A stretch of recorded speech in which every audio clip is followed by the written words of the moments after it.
Wananchi wa mkoa wa Dar es Salaam waishukuru serikali ya Jamhuri ya Muungano wa Tanzania kwa ujio wa mabasi mapya ya mwendokasi. Siku chache mara baada ya serikali kuiongeza kampuni ya Moffat Limited ili kutoa huduma ya usafiri kwenye mradi wa mabasi yaendayo haraka BRT, wananchi wa jiji la Dar es Salaam wameishukuru serikali ya awamu ya 6 kwa hatua za haraka zilizochukuliwa, wakisema kwa sasa adha ya usafiri imeisha na hawalazimiki kukaa muda mrefu kwenye vituo vya daladala pamoja na kupunguza muda wa kukaa vituoni kwa muda mrefu.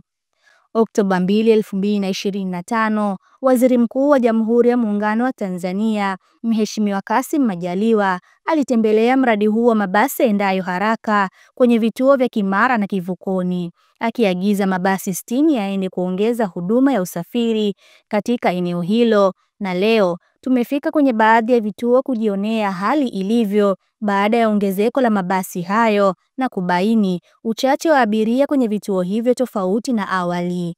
Miongoni mwa wananchi hawa akiwemo Sikuzani Mohamed Muuzi na Mzee Festo Mbilinyi wameishukuru serikali ya awamu ya 6 kwa ongezeko la mabasi hayo, wakisema kwa sasa usafiri umekuwa rahisi kwao na hawatumii muda mrefu vituoni kama ilivyokuwa awali, wakilazimika kusubiri basi kwa zaidi ya saa moja.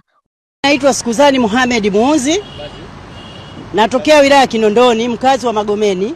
Tunamshukuru sana rais wetu, mwanamke mwenzetu, mama yetu mpambanaji Samia Suluhu Hassan kwa kutuletea haya mabasi, kutupunguzia adha.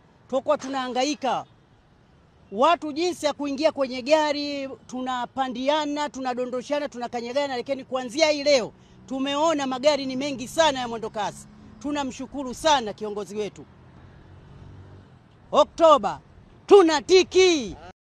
Ni nzuri, amesaidia na umeboresha kwa sisi wananchi, tunaishukuru. Imefanya jambo muhimu kupunguza msongamano, hususan si watu wazima. Mabasi yakiwa machache, kusema kweli ilikuwa ni usumbufu wakati yalikuwa machache, lakini sasa hivi yameongezeka, tutapata unafuu kwa sisi watu wazima. Na kusema kweli hatuna cha kuwalipa. Shauri utawala wa Mama Samia, kusema kweli mama anajitahidi.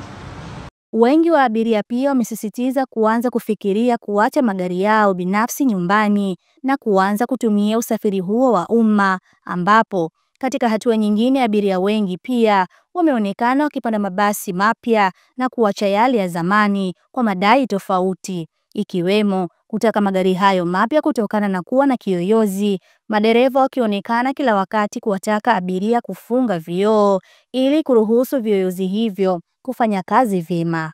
Makala hii imeandikwa na Tanzania Media House Center na imesomwa nami Zahra Omari kupitia Tanza TV. Popote tunakufikia.